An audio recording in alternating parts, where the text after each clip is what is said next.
Welcome back to another week of Kernel at the Buzzer. Before this podcast starts, we want to remind you that everyone on today's podcast has their own opinions and they do not reflect the Kernel in entirety.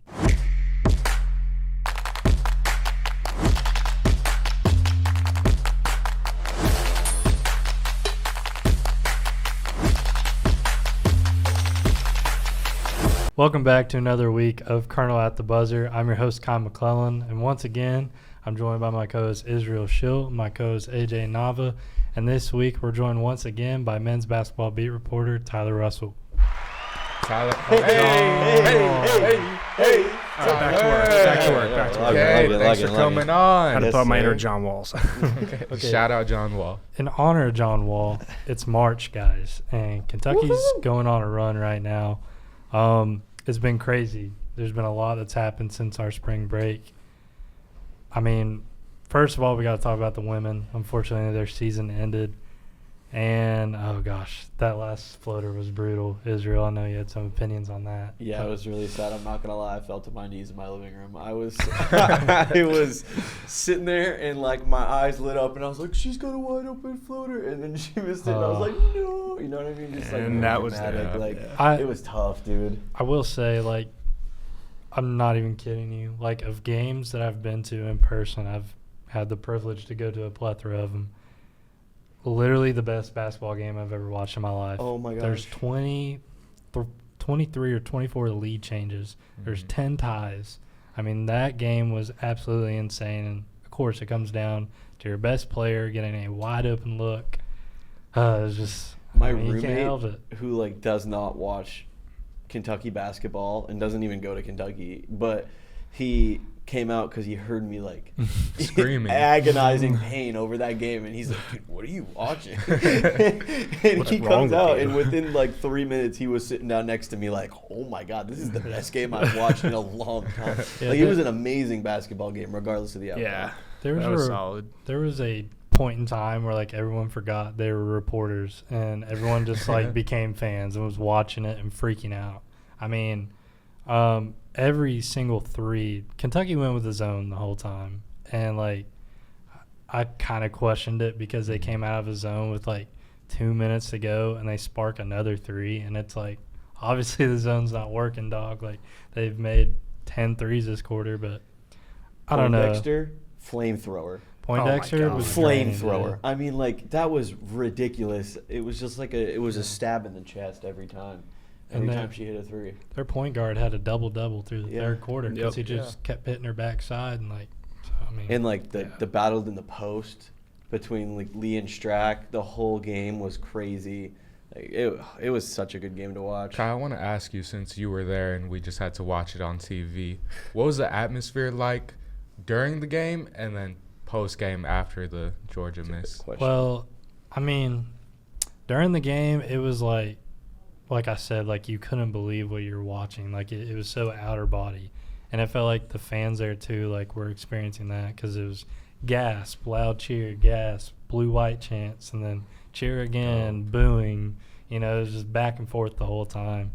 And after, it was literally just like it was so sad. Would you describe it as could like hear a pin drop. gut punch? Like, yeah, everybody was silent? It was weird because, like, you know, like, you're waiting on the players to, like, talk to you, and, you know, they've already done their crying. You know, they've had their, like, cool-off period. Yeah.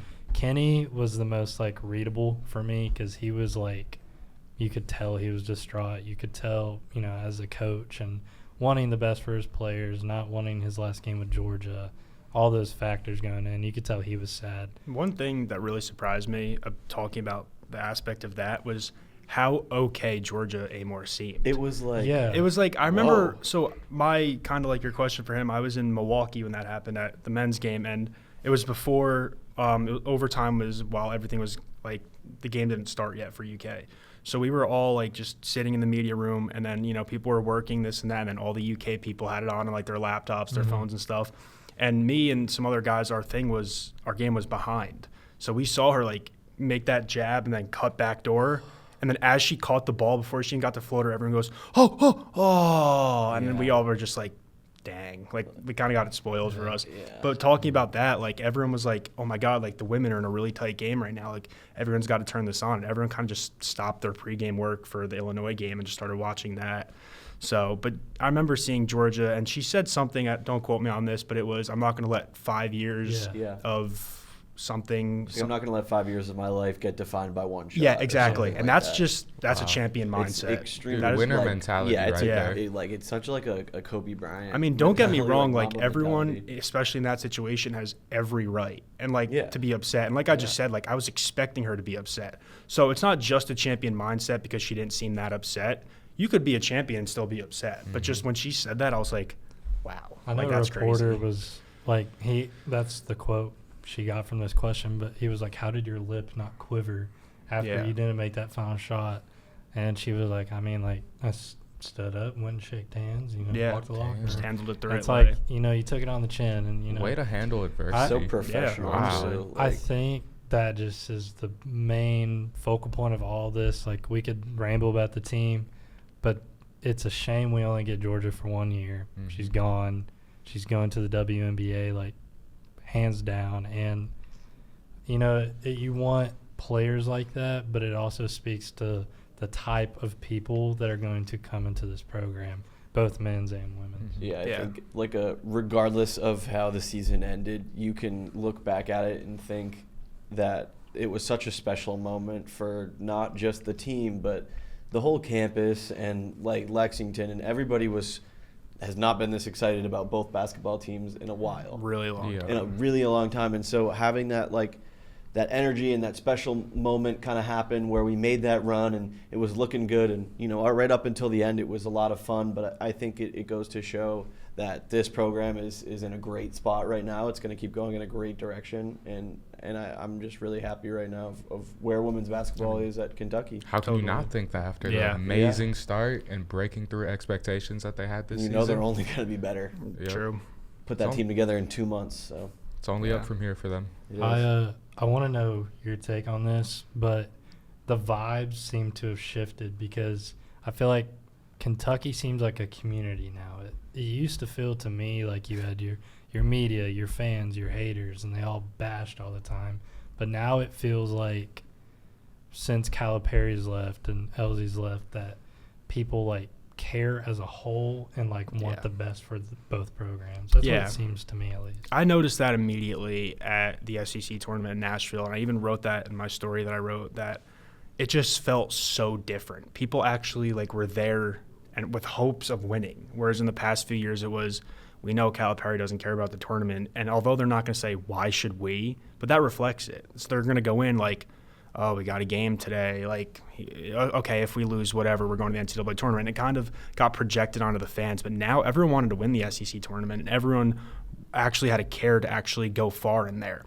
And then now for Kentucky basketball as a whole, men's and women's, like you said, there was the media, people that were on Cal's side, people that weren't. One thing everyone could agree on is that everyone loves Mark Pope and what he's done so far. Yeah. So you don't have – Kenny Brooks, exactly, both of them. You don't have that – taking away one side of this, one side of that. Everyone's united in that aspect. Everybody's finally on the same team. Yeah, 100%. A few years of just like everybody kind of being like a civil war. With yeah, Cal. and that's what it felt like. And we weren't here like in the glory Kentucky days, but goodness, no, we were not. No. But it seems we came in at like one of the worst times. Like graduated high school, the Cats were like 9 and whatever that 1 year. Yeah. Well, I think the people that well, you guys are you're a sophomore, right? I'm a junior. You're a junior? Yeah. My bad. No, you're good. Junior?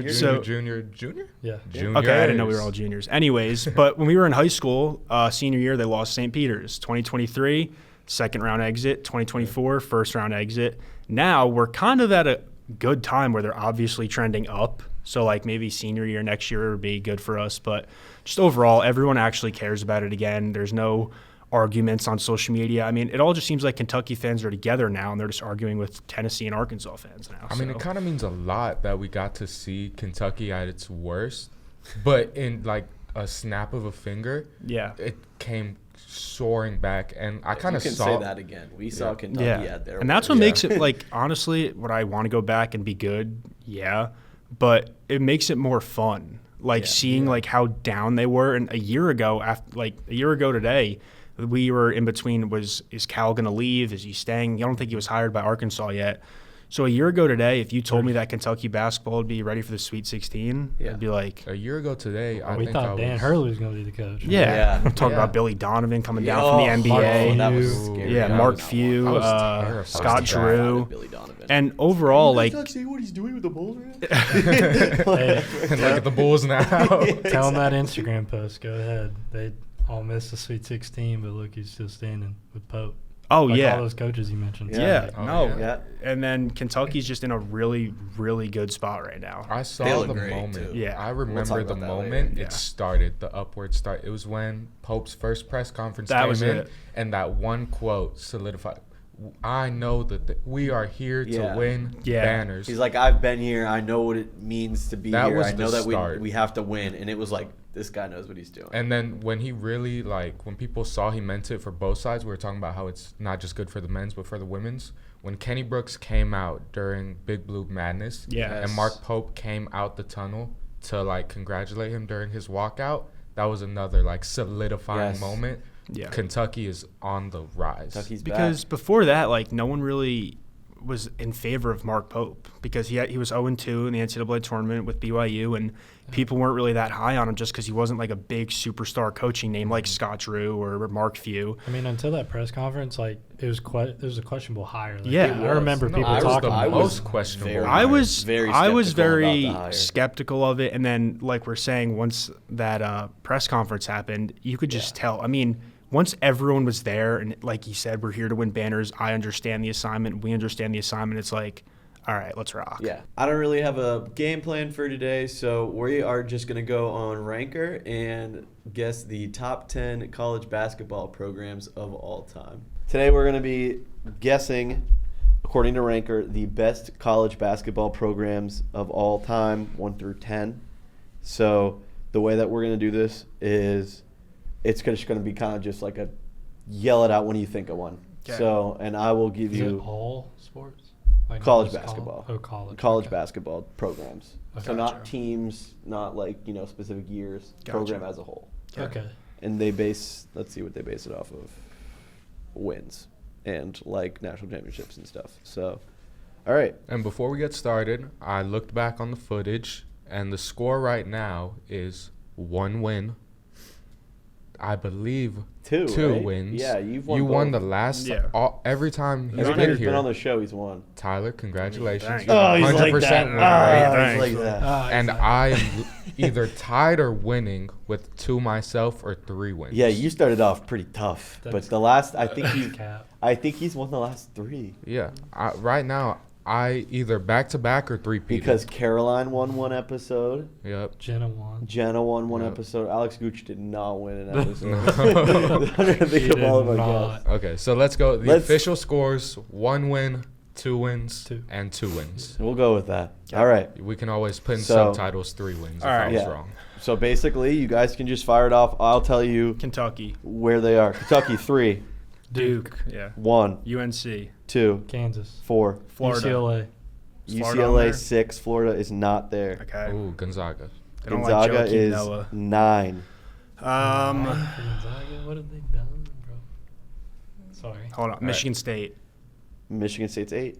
Let's go. Okay. So what do we not have? 6 and 10. You don't have 7, 10, and 5. 7, 10, and 5. You guys ripped those out too quick. Yeah, you guys popped those out fast. Yeah. I mean, there's just a good bundle of one that everyone is thinking of. Yeah, I mean Villanova. Villanova is number 10. That's a great pull. That's a good one right there. UConn is number 5. So you guys. Okay. Now we have one more. Yeah. 7. Damn, Tyler. Who we got? Oh, wait a minute. You messed it up. No, I didn't mess it up. This messed it up. It's all men's basketball teams except for number 7 is UConn women's. Oh, all right. So I guess shout out UConn women's. Shout out UConn women's. I guess it's true. No. All right, so who won? I will say for that game, I think we have a collective. We all have ball knowledge. Yeah. Is that how you guys want to do that? Still want to know who won though. I mean, somebody's got to win, right? Well, yeah. We're gonna have to review the tape because just look at all the teams and just list how many you said. If you said it, Duke, that was you. UNC was Tyler. Kentucky was Tyler. Kansas. Me. UConn. Me. UCLA. Me. I'm smoked. I'm cooked. Michigan State. Me. Gonzaga. Me. Villanova. Me. So I got 4-4. Oh, so we're gonna have to do one more, but it's gonna just be a 1v1. Sorry. Yeah, dude. I'm out. Yeah, you're out. So we will do Unfortunately. one more. I will pull one up right now. I'm just gonna pick 3 random champions from the last, or 3 random years from the last 20, and you guys gotta tell me who won that year. Okay. Okay. College basketball men's. Okay. Yep. Wait. Let me make sure this is men's. Ooh. Yeah, this is men's. Okay. I might get cooked here. I'm just saying. 2008. UConn. No, it wasn't Maryland. No. Florida? No. No, it's just. You're real close. That was the year 2008. before. Yeah, 2008. 2008. Duke. No. This team was like pretty dominant this year. Was it Wisconsin? No. Kansas. All right. All right. Let's go 2017. UNC? Yeah. Bro. All right, this is it. The UNC fan did it. Comes down. I had to do it. I was like, Comes down to this. Okay, so the score is now 1-1. Yeah. The person to get this question will be the winner of today's game. Yeah. Okay. Israel, hit them with the national champion. Who won the 2019 championship? Virginia. Game over. Tyler Russell, ladies and gentlemen, has a 100% win rate on the podcast. Let's go. I have Villanova locked and loaded, man. Just want to thank my parents. Just want to thank everyone for all the support throughout the years. It means a lot. That's great. Thank you. Who are you dedicating this win to? Kobe Bryant. El Fuego. I guess this is a good time to, I think, transition into the talk here about Kentucky and March Madness. But I mean, it's like an all-time high right now for most of the people on campus and on the team, and the guys look so glued together, like inseparable at the moment. Totally. And it's really, really, really, really, really like. You see great to Andrew's look at. Car's Instagram post of them all dancing on the Yeah, court. it's- Like, it's that's awesome. beautiful It's to awesome. see. Yeah. That's amazing. Yeah, what it's it's all great. about. And, I don't remember who it was. Walker Horn, when he was in the locker room with the mic, and he Yeah, was like, man. Amari. Yeah. It's like that stuff's great. You know what I mean? Yeah, It's that's what you people need wanna a team see. that's going to win in this stage. Yeah. We got to throw it in, but we have to thank Weetabix. I mean, it's the front runner of why. Come on. Yes. Absolutely. Give Oh, Amari Weetabix. Williams an NIL Get deal that now. deal to Amari. He needs it. He's only got so much time left in Listen. college. You can only get so much time left for NIL deals. That Come on, circles Weetabix. that circles all the way back to our point how this community feels glued together again. Yeah. Mhm. Because talk about that being the most sold cereal in the United Yeah. States. Yep. Not That's Lexington, Kentucky, in the United States. States. Number one. And the CEO even finally said something about it too earlier. Yeah, It's yeah. like, man, acknowledging that too. Dude, is Yeah. Big Blue awesome. Nation has some power. Oh, And you I don't realize. I saw this. Shout out KSR. This is coming from them. Weetabix sale just about to say that. tripled on Amazon, Yeah. making it the best-selling cold cereal over brands like Honey Nut Cheerios, Honey Bunches of Oats, and Man. Cinnamon Toast Crunch. Wow. CTC. Cinnamon Toast Crunch? CTC. Like, that, come I on. mean, there's nothing Weetabix better than is- CTC. I do have to Outlet.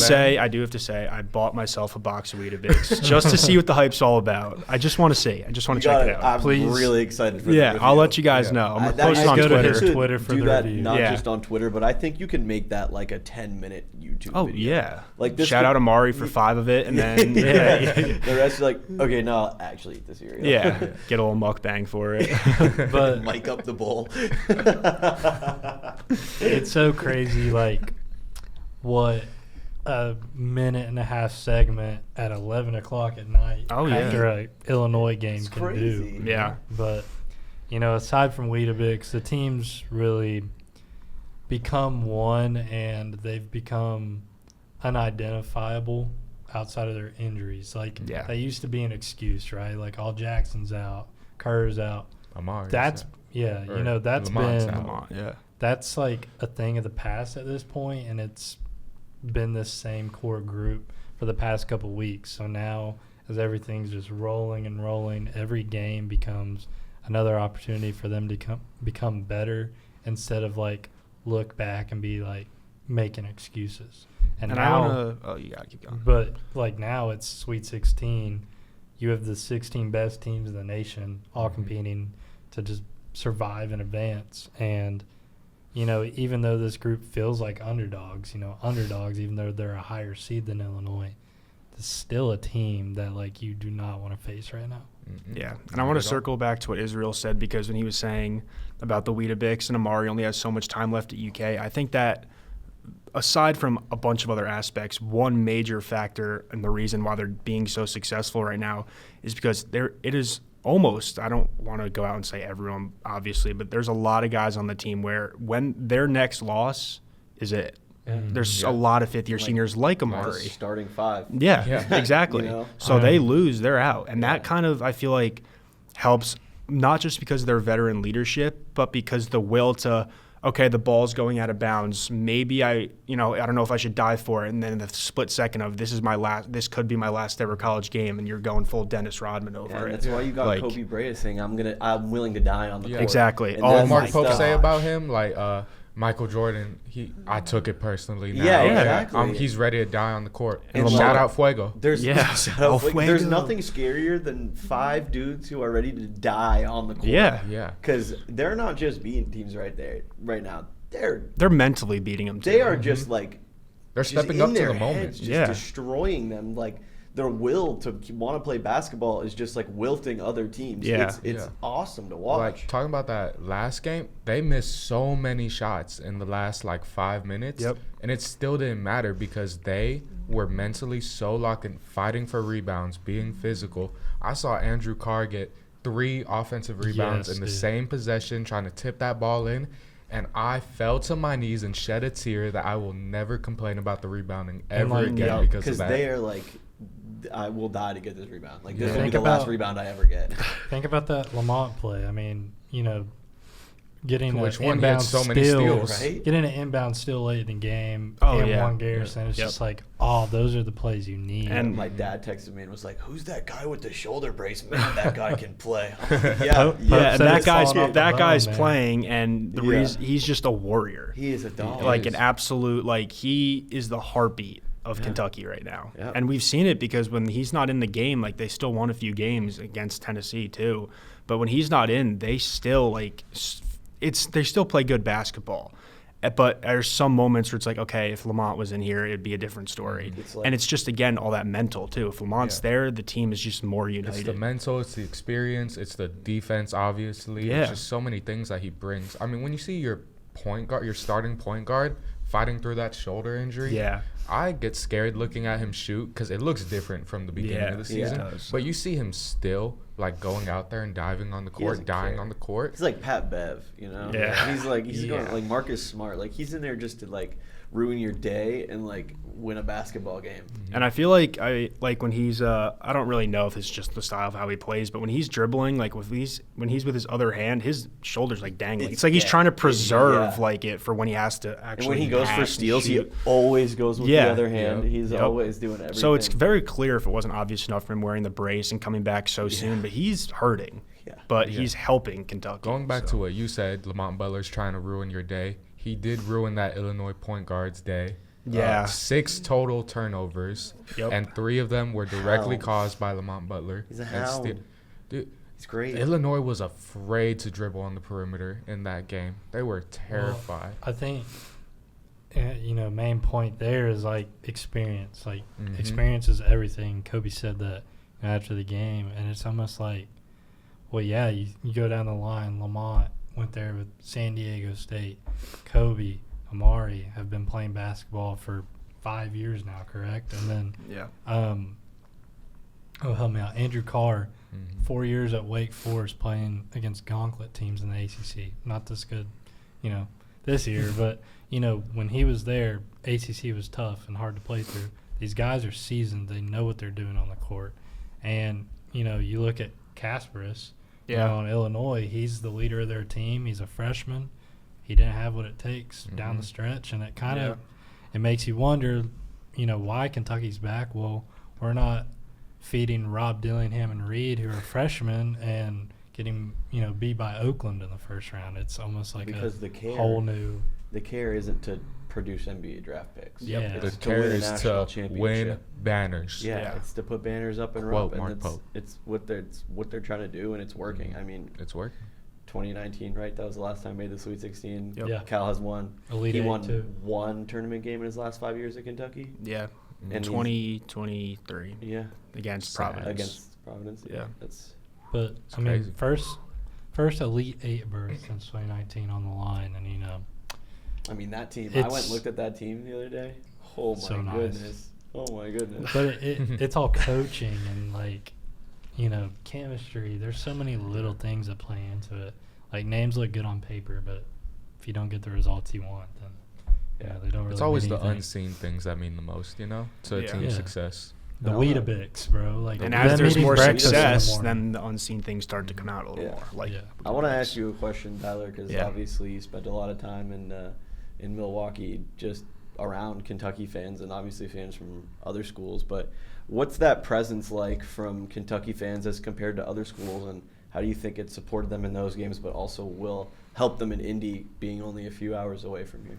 Yeah, so I want to first off say right off the bat, my answer is not what you're going to expect it to be. Because Okay. Kentucky fans were severely outnumbered. Really? Because Champaign, Illinois is only Yeah, a little hours away. little over 3 hours from Milwaukee, whereas Lexington's 7. So, I mean, obviously going based off of first rounds in the past, it just didn't seem like everyone. Don't get me wrong, there were Kentucky fans, course. but I have a picture. There was right before the game, I did a .5, and in every section, there's definitely more orange than there is blue, except for behind Kentucky's bench.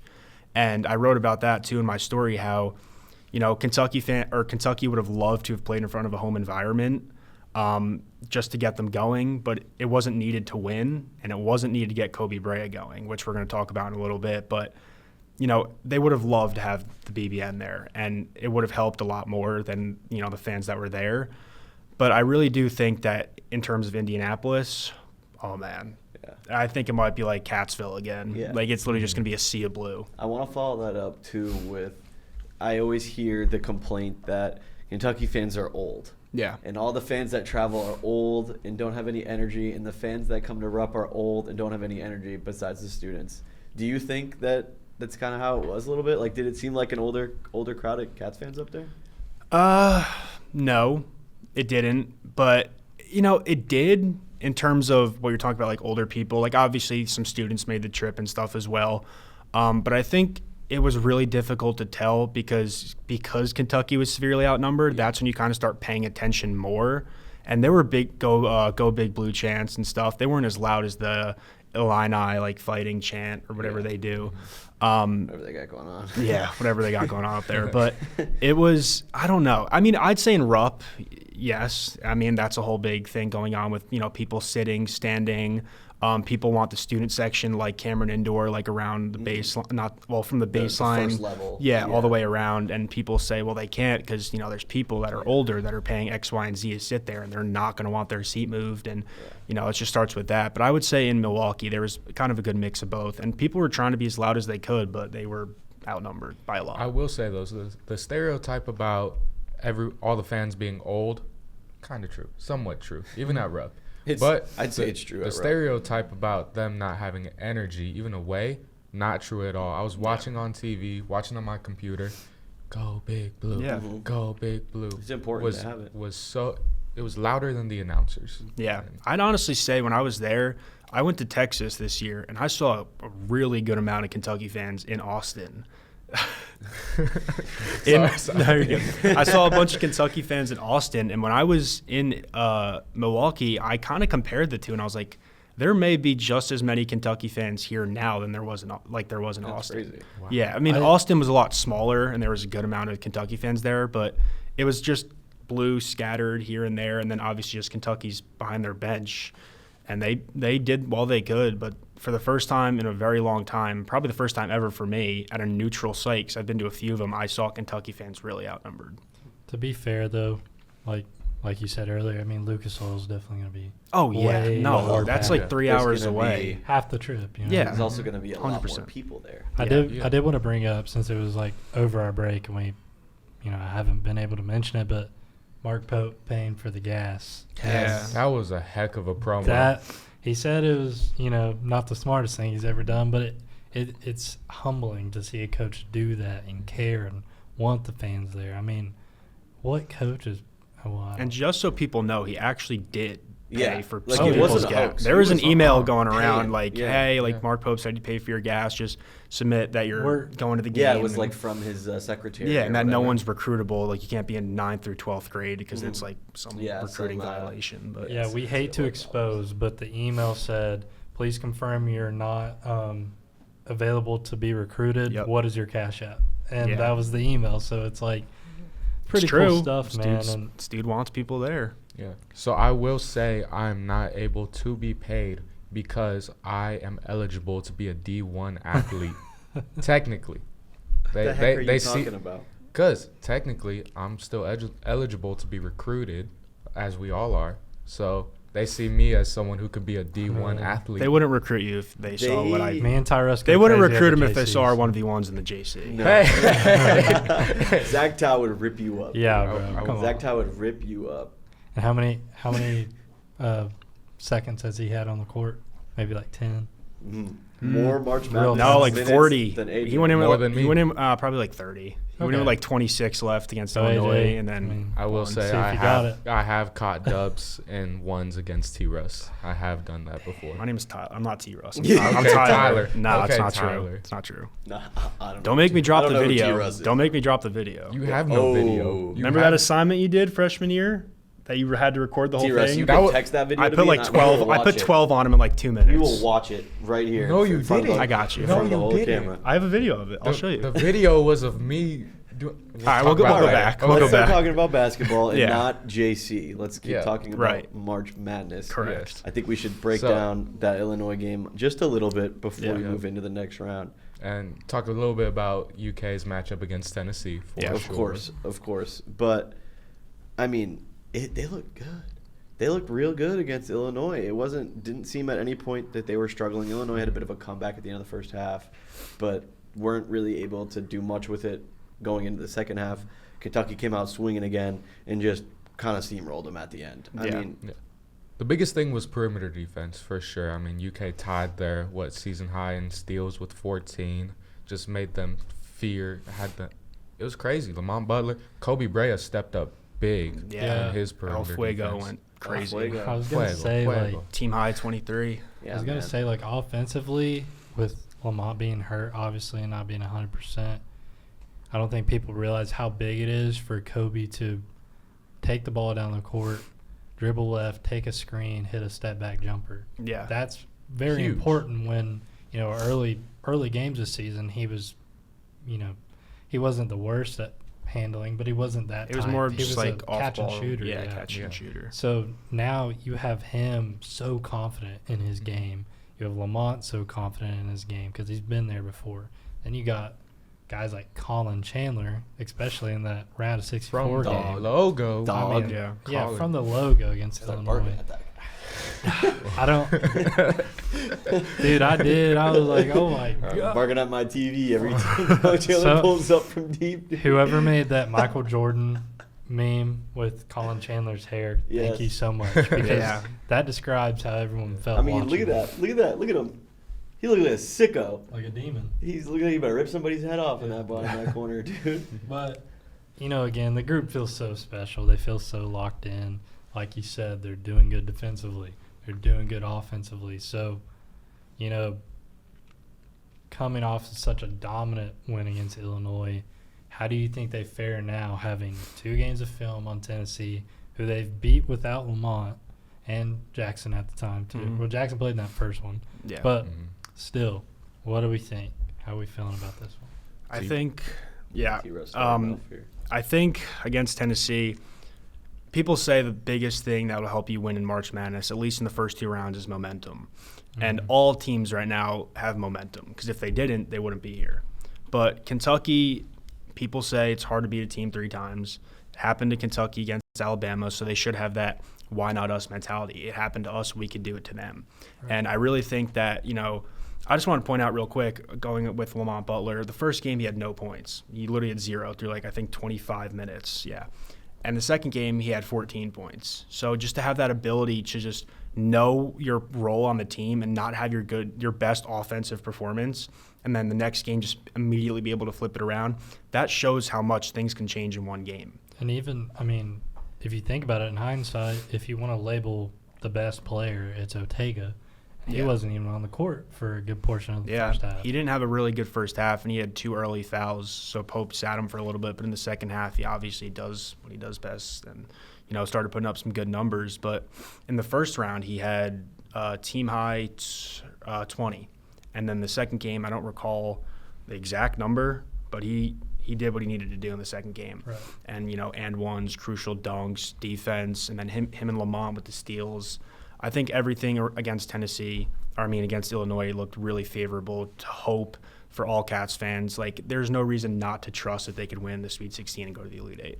I think the number one thing for me is the pressure of all of it, because, you're saying there wasn't a crazy amount of BB in there. In Milwaukee, obviously I think that will increase, but Tennessee ain't too far too. Yeah. And they're technically a higher seed, Yeah. And all these little factors. Zakai, man, I'm scared of Zakai because with Lamont not being 100%, and if the handle gets sloppy at a split second, it's cookies. Zakai is up for one of the best defensive players in the country, and he has been since he's been at Tennessee. So I'm scared that Kentucky's going to get sloppy real quick. They're not going to be close-knit, and all it's going to lead to is Chaz Lanier trailing Zakai, sparking a 3, and, they're up 10 all of a sudden. I think that's the only way they, lose. I think that – I don't know if you were trying to say that Kentucky has more pressure on them than Tennessee. Yeah, that's what I'm saying. Okay. It feels like Tennessee's just, I feel like they're seasoned almost because, Zakai played with someone very similar to Chaz last year with Dalton Connect. So it's everything kind of feels like, you only lost James Adu, and, that was easily replaced. But to your point that they're seasoned, for the past however many minutes, we've been saying the exact same thing about Kentucky. They're seasoned, they're ready to die on the court. And I think my big thing for against Tennessee is defense and shutting down the perimeter, because the last 2 games against them, UK held them to 24% on the three-point line and then 16% on the three-point line. But somewhat in Tennessee's defense, not totally in their defense because this isn't good for them, but they had open shots and they literally just could not shoot. They had a lot of open shots that they were just bricking. Yeah, but I think going back to what you were saying, Kai, in terms of who has more pressure, I would say that Tennessee has more pressure just because Rick Barnes hasn't done anything with Tennessee in terms of national attention of making a Final Four. They've never been to a Final Four. And now they've lost twice. So now they're I don't know. I'm not a D1 athlete. I don't know the mindset. They could say that they don't care that they've lost twice. It's definitely in the back of their mind. Not they don't care. They don't care for this game. But it's definitely in the back of their mind. Any competitor is going to have it in the back of their mind. Kind of lines up with what I was thinking, and it's that Tennessee is due for one. Yeah. And you get beat by a team, your rival, your in-conference rival twice, and that second game was ugly. What was it, it was a 15-point win or something? Around there.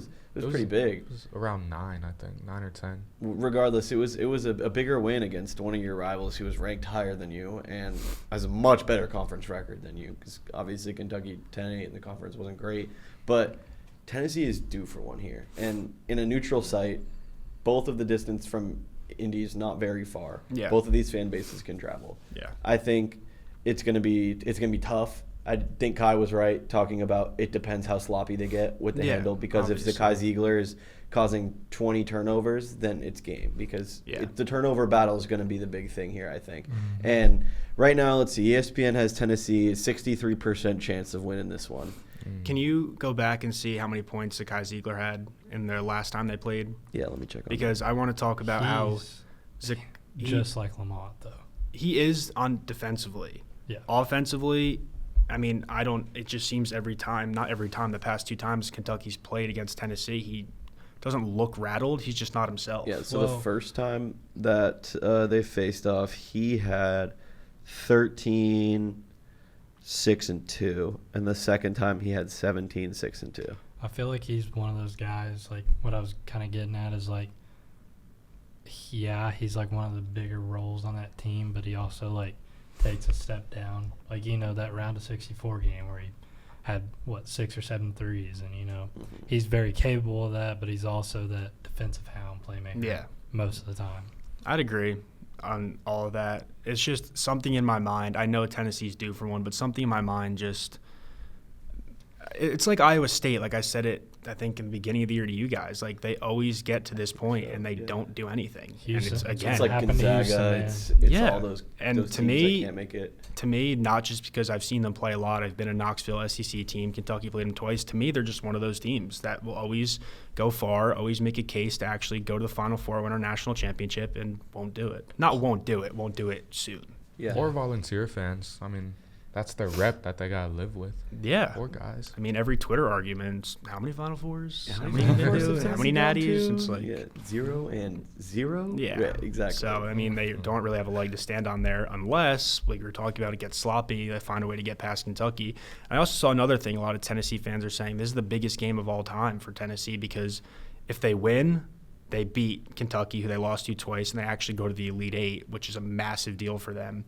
And if they lose, people are saying Rick Barnes should go because he lost to their rival 3 times. Yeah. And in the biggest game of the season, you lost again at a neutral and not even site. your rival, but your rival who's ranked lower than you. Yeah. And I'm not saying you should beat them, but that's a team that statistically you got the leg up on all 3 matchups. What does he have to his name, besides that Grant Williams SEC championship year? I know at other school, I don't know officially. I know at other schools he's done better, but at Tennessee. Grant Williams, by the way. Oh yeah, sorry. Well, I just remember that because they beat Kentucky. Yeah, and I always remember that. Yeah, I remember I was at a Chili's watching it. Actually, it's Shout like out a quarter Chili's. million. Shout out Chili's. It's French fries, man. Oh my God, the bacon burger from Schill. I'm sorry.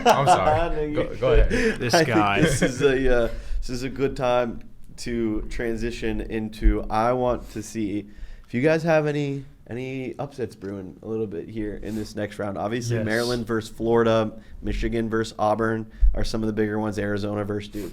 You got it first, guy. Arizona is beating Duke. There you go. Caleb Love, cardiac Caleb, he's going So crazy. this is the fandom coming in from last season's UNC, but that's okay. Listen, man. Well, 2 years now. It's crazy. Man, I guess it's been a while, huh? He's an unk, bro. He is unk. He's been in the league for Anyway, but long listen, time. I've been trying to say it all year. Tobin's tried to even press it in my mind that they're not, but Duke is not a good team. They are not on the same level as the other 1 seeds, and I will stand by that. I think Arizona and Caleb, if they don't upset them, that will be a 2-point game, and we're going to be down to Cooper Flagg trying to handle the ball. And So who knows, you think may it's bounce all off his foot again. It's all determined on what Caleb Williams does? Huh? I mean, Caleb Williams. Whoa, Bears fan? Whoa. Okay. Caleb Love. Yeah. You think the game is 100% on him? I mean, look at the I'd last agree. round. Yeah. I guess. Look at the last round. I guess there's nothing really else. My What's he upset- doing, like 16-5 or something? BYU to beat Bama. Yo, dude. And I I'd don't be so think happy. that's Richie crazy. Saunders, Listen. Igor Demon, and it's just they're think both that's high crazy. offensive teams. I And mean, the only crazy part about it is that there's a 6 in front of BYU and there's a 2 in front of Bama. If there That's the only wasn't- thing if that those would make you numbers were crazy. swapped, I'm Yeah. still taking BYU. Oh yeah, it's just something about BYU right now, and they're playing really, really good basketball, and they have a ton of momentum. And I thought they were going to win the Big 12 tournament. Obviously, they didn't. They lost to I think Houston, but they're playing really solid basketball. And while Alabama is as well, it's just something about BYU makes me think that they're going to want it more. How crazy would it be if Arkansas took down Texas Tech? Can we get crazy here? I don't think that would That's- really be that crazy, to be so honest with you. I Like, don't I think know. that it's Arkansas's been obviously playing good an in the upset win, tournament. but in my mind, like, any SEC team's number is not the number that should be next to their I mean, name. if you beat a 2 St. John's, you can beat you a can, Yeah. 3 you can, Texas you can Tech. beat anybody. I agree, but I also don't think St. John's was as good as people think they were. No, Really? it's just Because they were in the Big East, and Big It's East 'cause doesn't have Big any East does high-powered not have offensive anybody teams, and right St. now. John's defense is all that they have. Yeah.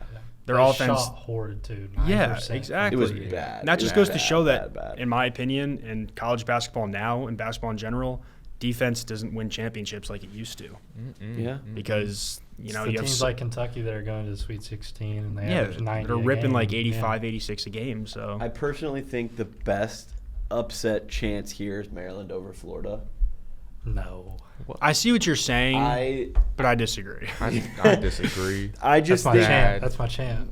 that's your champ. Yeah, Florida. You have Florida winning it You have all. Florida winning it. Yeah. Yeah, I have Florida winning it all too. Do you? I don't see why anyone would think that's like crazy. I don't think it's crazy. I was just No. I don't think it's crazy. No, I've I've heard people say like, losing in the "Oh, championship." Florida's like not going there. Florida's not even gonna make the Final Four. Like the team that wins the SEC tournament never goes." Like, No. okay, but That's do not you see why, though. Florida? They're Do you know who Walter balling. Clayton Jr. Yeah, is? he's great. Like, I mean, he's up for player of the Elijah year. Martin, Will Richards, three bigs. I think Imagine if they had Condon, Riley Kugel, Hogg. bro. They I would just be think that this tortured. is Yeah, their dude. this is anybody's best chance to get Florida right now going forward. I think would be the Maryland. Yeah, that's fair. I also disagree because I think Florida's playing better than BYU, the best basketball in the country right now.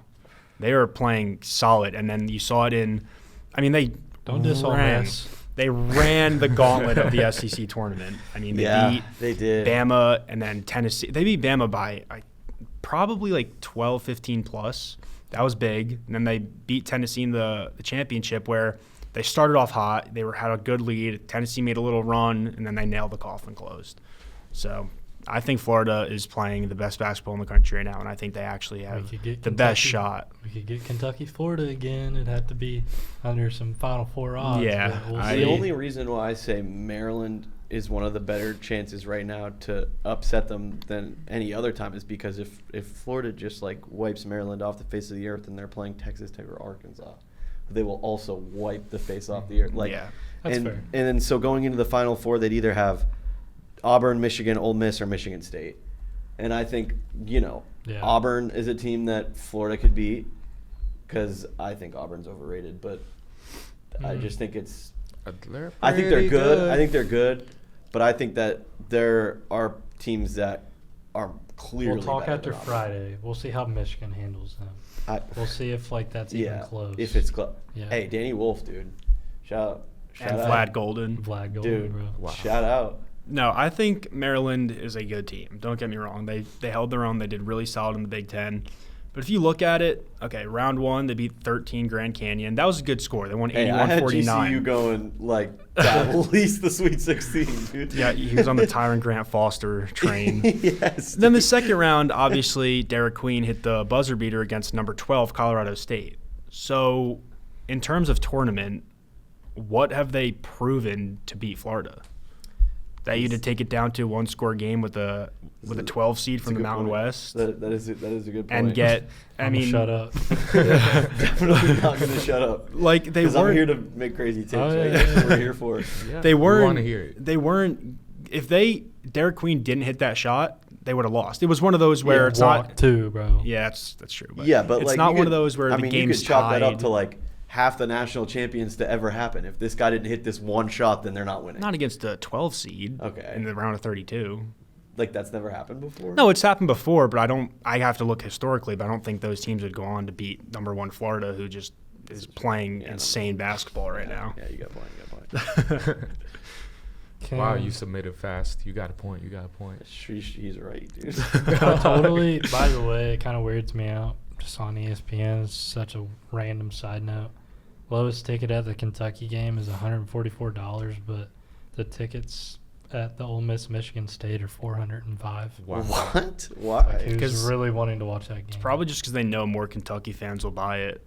Ooh. They're probably going to have more fans there. like So that. it's like if Probably. you sell it for a little less, more people will buy it. And then obviously both fan bases, Kentucky and Tennessee, it's close. So they're going to have more people there. That's what I think. True. I'm not much of a financial guy, but that's what I would say. Well, going back to the Kentucky-Tennessee game, I want to get your guys' official predictions, Kentucky or Tennessee. Israel?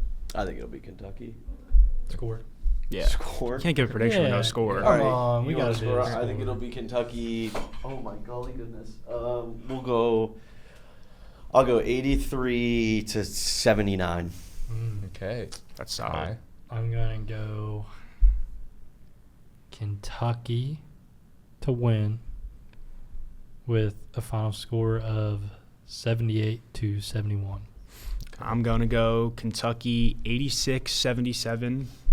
Kobe Bryant team high 19 points, and behind him is going to be Otego with 16. How many threes? Very specific. 4. Yeah. 4. 4. Okay. Wow, not bad. Guys. And he's going to get fouled on a 3-pointer and make all 3 shots. Okay. What about you, me? Tennessee referee El Fuego's going on a shooting spree. Cats by 90. All right. All right. Let's keep going. I like the take. I don't like the way that the take was presented. Oh, yeah, come on. it's okay. It's fine. Tennessee. No, listen, it's fine. Kentucky across the board. Kentucky I think across we the can board. all agree on that. It's going to be a fun one. Yeah. This Friday. Yeah, regardless of who wins, it's going to be an electric game. Yeah. And downtown Lex will be popping, and I'll be there. So I'm guys. excited. I think it's going to be a good time. Prepare for us to look like it is, because this will go out the day This will go out of the game. the day Wow. of. So these predictions will hit. Yeah, I didn't even think about that. Yeah. I'm either going to be big brain or really stupid the day that this comes Dude, I'm out. going to post our predictions on my Instagram on yeah, Friday for sure. morning. Oh, Hey, man. look at We'll these see. guys. Who let them get behind them? Yeah, Mike? right. It was Yeah. awful. The hooligans back there. All the comments, they need to make podcast equipment more expensive. Oh, 3-way guys. Bro, let's start a podcast in quotations. Thank you for watching and listening to another week of Kernel at the Buzzer. Make sure to comment who you think's going to win in the March Madness tournament this year. Make sure to check us out at kykernel.com and also on Twitter at kykernelsports. Once again, I've been your host, Kai McClelland, and we want to thank you for catching up with the Kernel.